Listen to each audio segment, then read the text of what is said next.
August 25, 2001, Marsh Harbor Airport, Bahamas.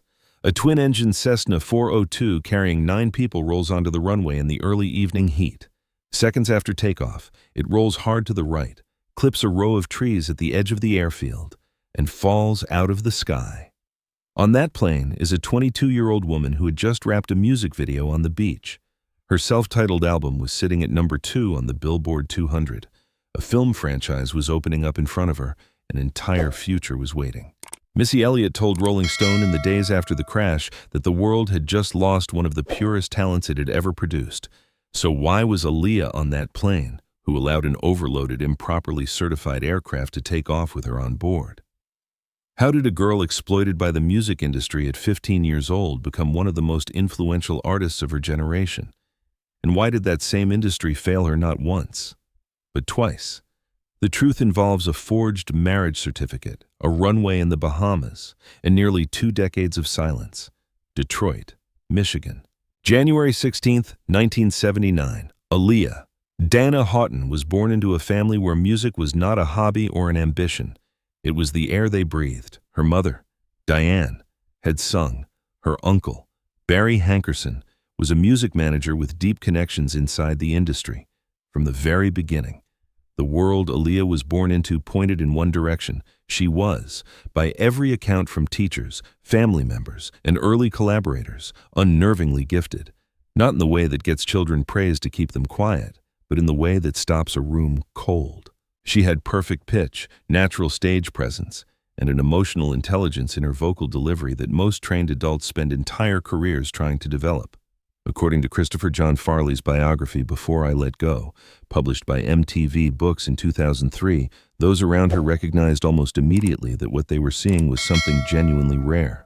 When she was 10 years old, she auditioned for Star Search. She did not win, but people who saw her perform that day did not easily forget her.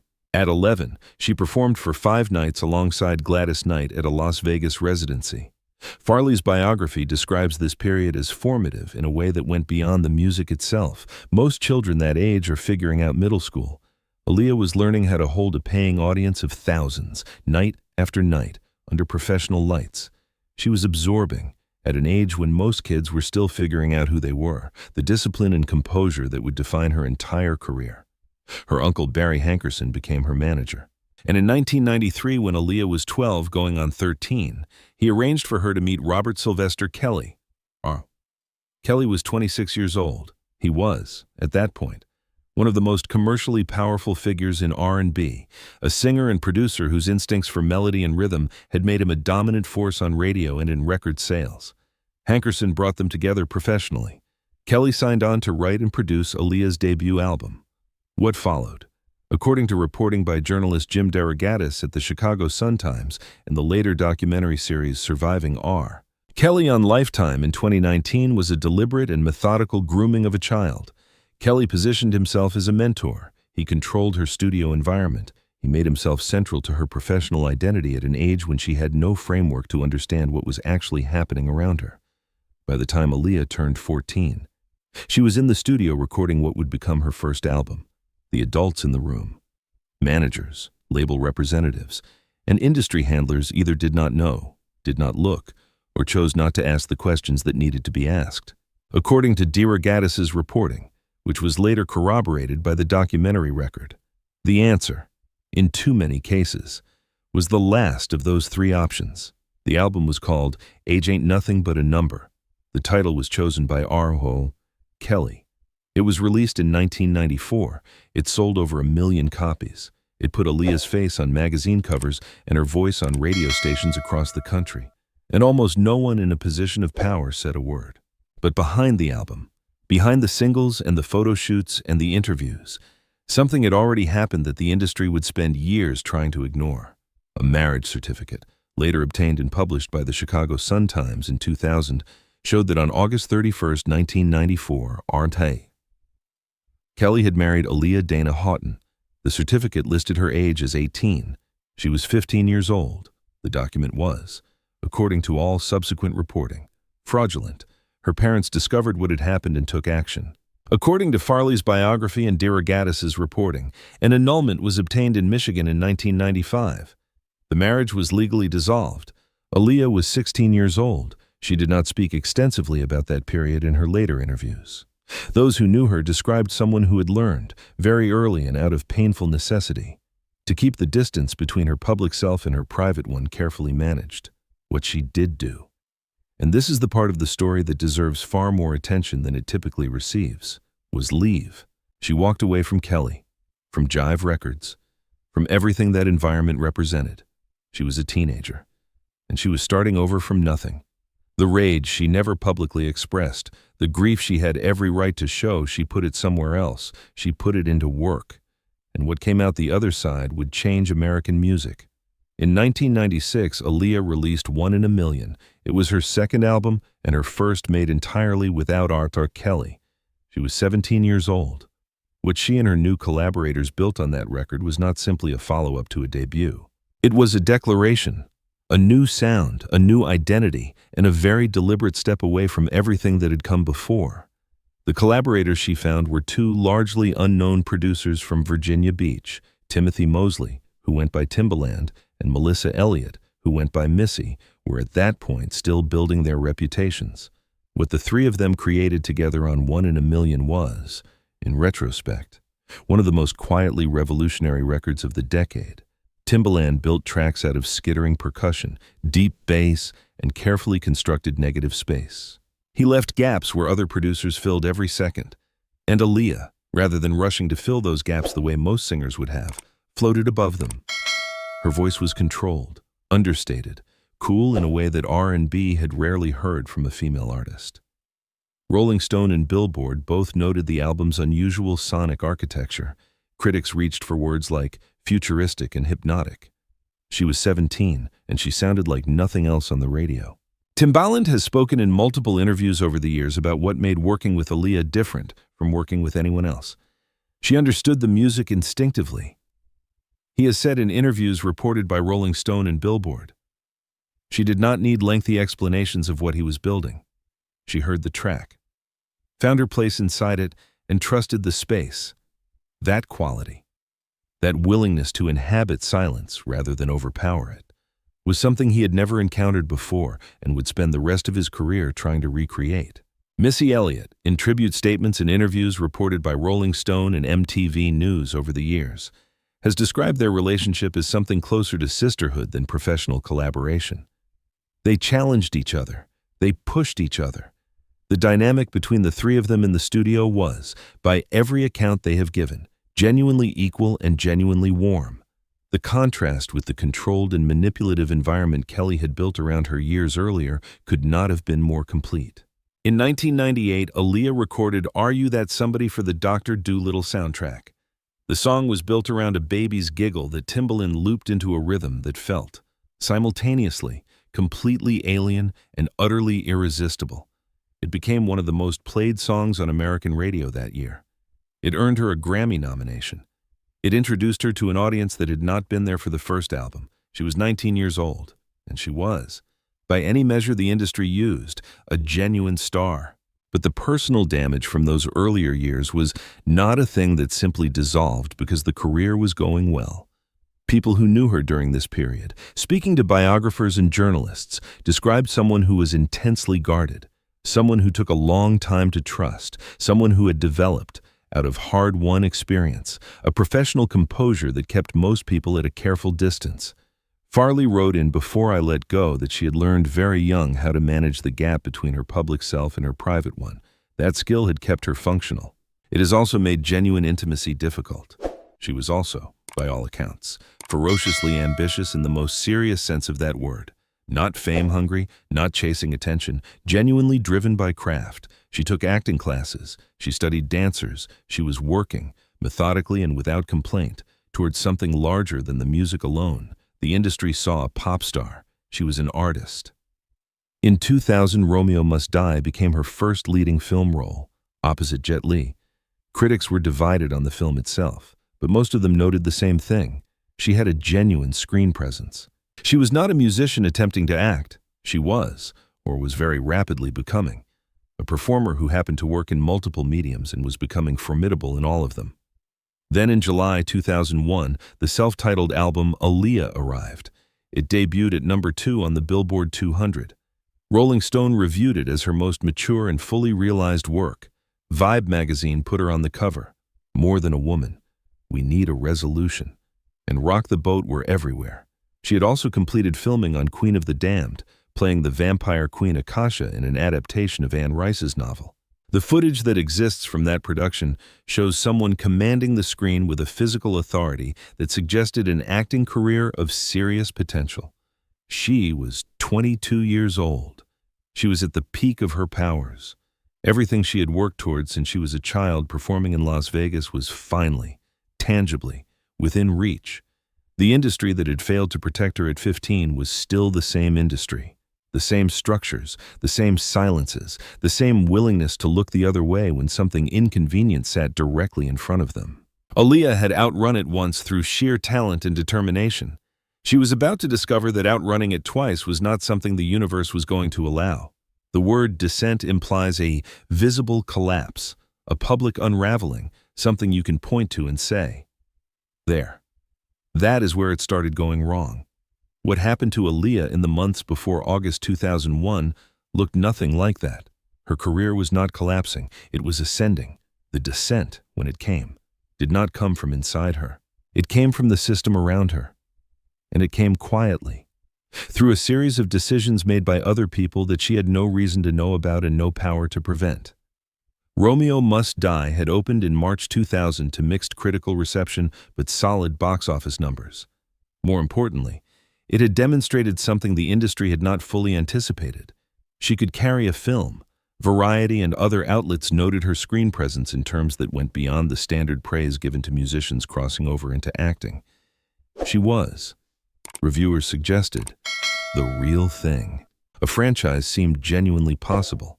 The self-titled album, Aaliyah, released in July 2001, confirmed everything her collaborators had believed she was becoming. It debuted at number 2 on the Billboard 200.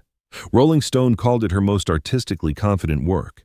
The singles were inescapable on radio. She had completed her role as Akasha in Queen of the Damned, due for release in 2002. She had film projects in discussion. She had a third album's worth of ideas already forming, by every measurable standard. The summer of 2001 was the beginning of something, not the end. The trip to the Bahamas in August was for the Rock the Boat music video. The location was Marsh Harbor in the Abaco Islands, remote and genuinely beautiful. The shoot took place over several days. People who were there, speaking to journalists after the crash, described her as professional, relaxed, and happy with how the footage was coming together. There was nothing in her behavior, by those accounts, that suggested anything other than an artist at ease with her work. The problem was not on the beach. The problem was at the airport. The charter flight back to Miami had been arranged through Blackhawk International Airways. The aircraft assigned to the trip was a Cessna 402, a twin-engine propeller plane with a certified maximum weight that, according to the National Transportation Safety Board's accident report designated ERA01MA181, was significantly exceeded on the night of August 25th. Equipment and luggage from the video production were loaded onto the aircraft alongside 9 passengers. The NTSB's investigation would later determine that the total weight aboard the aircraft that evening surpassed its certified limits by a considerable margin. The pilot assigned to the flight was Luis Morales III. According to the NTSB report, Morales was not properly certified to conduct the type of commercial charter operation he was performing that night. Toxicological analysis conducted after the crash found cocaine and alcohol in his system. These were not facts that Aaliyah or anyone in her party could have known when they boarded. They were the product of failures at the level of the charter company, the booking process, and the regulatory oversight that should have caught them long before that evening. Some accounts, reported in secondary sources in the weeks after the crash, suggested that certain members of the production crew had expressed unease about the size of the aircraft before boarding, and that at least one person had reportedly taken a different flight. These accounts have not been independently verified from the documentary record and should be understood as reported but unconfirmed. What is documented in the NTSB's own findings is this: the plane was overloaded, the pilot was unqualified and impaired. The charter company had a history of regulatory issues. and none of the safeguards that existed to prevent exactly this kind of situation had functioned as they were supposed to. Aaliyah had survived one catastrophic institutional failure already. The music industry had placed her, at 13 years old, in a room with a predator and called it a professional opportunity. She had found her way out of that through talent, determination, and the support of people who genuinely cared about her work. On the evening of August 25, 2001, as the shoot wrapped and the crew made their way to Marsh Harbor Airport, the second institutional failure was already in motion. And this time, there was no finding her way out. The Rock the Boat video wrapped on August 25, 2001, by late afternoon. The crew was breaking down equipment on the beach and loading cases into vehicles headed for Marsh Harbor Airport. People who were there that day, speaking to journalists in the weeks after the crash, described Aaliyah as tired in the way anyone is tired at the end of a long shoot. But content. The footage was good. The work was done. She was ready to go home. There is no documented evidence that she expressed specific concern about the flight. It would be a disservice to her memory to retroactively construct a premonition that the record does not support. What the record does support is that the situation at the airport that evening was, by any reasonable standard, alarming to anyone paying close attention. The Cessna 402 sat on the tarmac. Cases of equipment, clothing, and production materials from the video shoot were loaded into the aircraft alongside 9 passengers. According to the NTSB report, ERA-01MA181, the total weight loaded onto that aircraft exceeded its certified maximum. The plane was, in the language of aviation safety, not airworthy in the configuration in which it was being prepared to fly.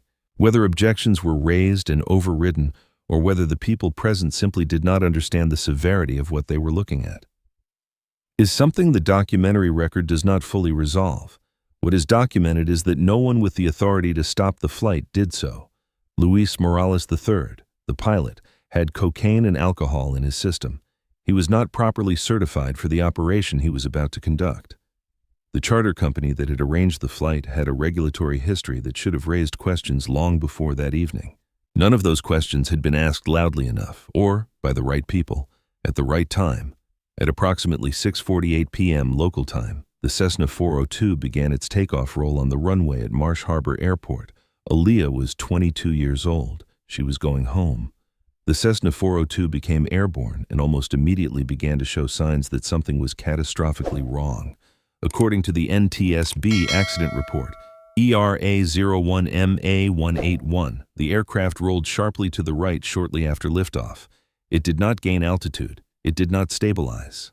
It clipped a line of trees at the edge of the airport property and impacted the ground approximately 30 meters from the runway threshold. The entire sequence, from takeoff to impact, lasted seconds. 8 of the 9 people on board died at the scene or shortly after. 1 passenger survived with serious injuries. Aaliyah Dana Houghton was among the 8 who did not survive. She was 22 years old. The NTSB's investigation would later conclude that the probable cause of the accident was the pilot's decision to attempt takeoff in an aircraft that was loaded beyond its certified maximum weight, combined with his impaired condition. The systemic failures that had allowed an unqualified, impaired pilot to take the controls of an overloaded aircraft carrying 9 people were documented in the report with the careful, neutral language that official investigations use. Behind that neutral language was a straightforward and devastating truth. Every safeguard that existed to prevent that crash had failed. News of the crash reached the United States overnight. Crossing into the early hours of August 26th, MTV News interrupted its regular programming to report it. Radio stations in New York, Los Angeles, Detroit, and across the country pulled their scheduled rotations and began playing her catalog without interruption. The phone lines at stations were overwhelmed. People who had grown up with her music, who had watched her become something genuinely extraordinary over the previous 5 years, could not process what they were hearing.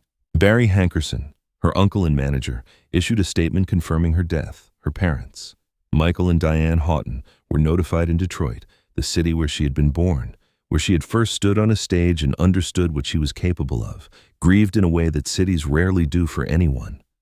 The response from the music industry was immediate and, in many cases, visibly raw in a way that public statements from that world do not always manage to be. Jay-Z, who had collaborated with her, spoke about the loss in terms that went beyond professional courtesy. Jet Li, her Romeo Must Die co-star, issued a tribute that reflected something closer to personal grief than standard condolence. The Rockefeller and Rough Riders camps, whose members had worked with her or admired her from a distance, responded with a heaviness that the usual formulas of industry mourning could not contain. Timbaland did not speak at length publicly for some time after the crash. Those who knew him said the loss was in the short term, genuinely incapacitating. He had not only lost the collaborator who had helped him discover what he was capable of making, he had lost someone who had understood, instinctively and completely, the music he heard in his head before he could fully articulate it himself. That kind of creative partnership is rare enough in a lifetime. Losing it at 22, with everything still ahead, was something that did not resolve quickly or cleanly. Missy Elliott, who had been one of Aaliyah's closest friends as well as one of her most important creative partners, was, by multiple accounts reported in Rolling Stone and elsewhere, devastated in a way she struggled to put into words publicly for years afterward. The sisterhood they had built, the creative world they had constructed together across several years of recording and performing, had ended on a runway in the Bahamas on a Tuesday evening. Aaliyah was buried on August 31, 2001, at Ferncliff Cemetery in Hartsdale, New York. The funeral service was held at St. Ignatius Loyola Church on the Upper East Side of Manhattan. Hundreds attended the service. Fans gathered outside in numbers that required significant police presence to manage. The date of her burial, August 31st, carried a quiet and painful irony that few noted at the time. It was the 7th anniversary of her secret marriage to R. Kelly. R. Kelly. The document that had marked that date in 1994 had been fraudulent. The grief that marked it in 2001 was entirely real. She was 22 years old. Her third album had been out for less than 2 months. Queen of the Damned had not yet been released. The future she had been building, methodically and with extraordinary discipline, existed now only in the form of finished footage, released recordings, and the memories of people who had expected to see her the following week, and the week after that, and for decades to come. The National Transportation Safety Board released its findings on the crash of Black Hawk International Airways Flight N8097W in the months following the accident. The report, designated ERA-01MA181, was precise and unsparing. The aircraft had been loaded beyond its certified maximum weight. The pilot, Luis Morales III, was not properly certified to conduct the commercial charter operation he was performing. Toxicological analysis conducted after the crash found cocaine and alcohol in his system. The chain of failures that had placed 9 people on that aircraft that evening was documented in detail. Black Hawk International Airways ceased operations in the aftermath of the crash.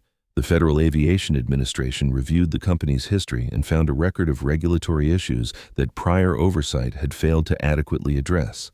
No criminal charges were ultimately brought in connection with the deaths of the 8 people who died on August 25, 2001. For Aaliyah's family, and for many of her supporters, that outcome was deeply inadequate given what the NTSB report had established. The failures were documented. The accountability, in any legal sense, was not. The family's grief was compounded almost immediately by a separate and longer-running institutional failure, one that had nothing to do with the Bahamas and everything to do with the music industry that had shaped Aaliyah's life from childhood. Her master recordings and her catalog were controlled by Blackground Records, the label founded and operated by her uncle Barry Hankerson. In the years following her death, those recordings were withheld from digital distribution and later from streaming platforms entirely. Spotify, Apple Music, Tidal, none of them carried her music. A generation of listeners who had grown up hearing about Aaliyah's influence, who had been told repeatedly that she was one of the defining artists of her era, could not access the work that had created that reputation through any of the platforms where music actually lived.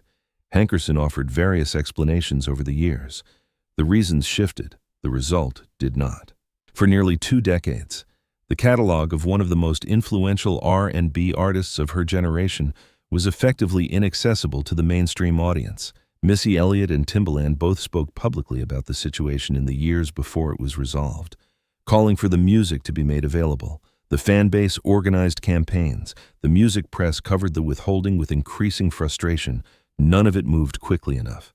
Aaliyah's catalog finally arrived on major streaming platforms in August 2021, 20 years after her death. The response was immediate. Listeners who had never heard the original recordings encountered them for the first time. Critics who revisited them noted how fully they had held up, how prescient the production choices had been, how singular her voice remained across the distance of 2 decades. The streaming release was treated as both a long overdue correction and a reminder of exactly what had been withheld, and for how long, and for reasons that were never fully or satisfactorily explained. The Jarrett Kelly chapter did not end with Aaliyah's death. It had never really ended. It had simply continued, underground and largely unaddressed, for years after the annulment, after her career pivot, after her death, and into the decades that followed. In 2019, the documentary series Surviving Jarrett Kelly, broadcast on Lifetime, brought comprehensive and devastating testimony about Kelly's pattern of abuse to a mainstream audience in a way that prior reporting had never fully managed. Jim DeRogatis of the Chicago Sun-Times had been reporting on Kelly's behavior since late 1990, had published the marriage certificate in 2000, and had continued to document accusations against Kelly for 2 decades, while the music industry largely declined to act. The documentary series finally broke through in a way that individual articles had not. The marriage to Aaliyah was examined as part of a documented and systematic pattern.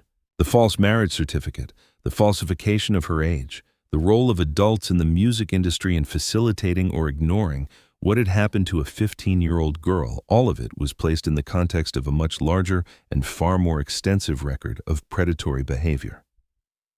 Aaliyah. Kelly was convicted in September 2021 in federal court in the Eastern District of New York on charges including racketeering and sex trafficking. He was sentenced to 30 years in prison. Additional convictions followed in Illinois on charges of child sexual abuse and producing child pornography. The full legal weight of what had been known, or half known, or deliberately ignored for more than 2 decades had finally resulted in accountability. It had come too late for Aaliyah. It had come too late for many others. But it had come. Several questions from that entire period remain without complete answers. The degree to which specific individuals in the music industry knew about the marriage to Aaliyah and chose silence over action has never been fully established on the record. Barry Hankerson, who arranged the introduction to Kelly and managed Aaliyah during the period of the marriage, has not given comprehensive public interviews about what he knew or when he knew it. The industry itself offered no formal reckoning in the years that followed. No investigation, no acknowledgement that a child had been exploited within its structures and that those structures had made it possible. 2 institutions failed Aaliyah Dana Houghton. The music industry failed her at 15. The charter aviation system failed her at 22. Neither failure was accidental. Both were the product of people in positions of responsibility choosing, at critical moments, not to do their jobs, to understand Aaliyah's influence on popular music. It helps to listen carefully to the female R&B voices that dominated the decade after her death and ask where certain qualities came from.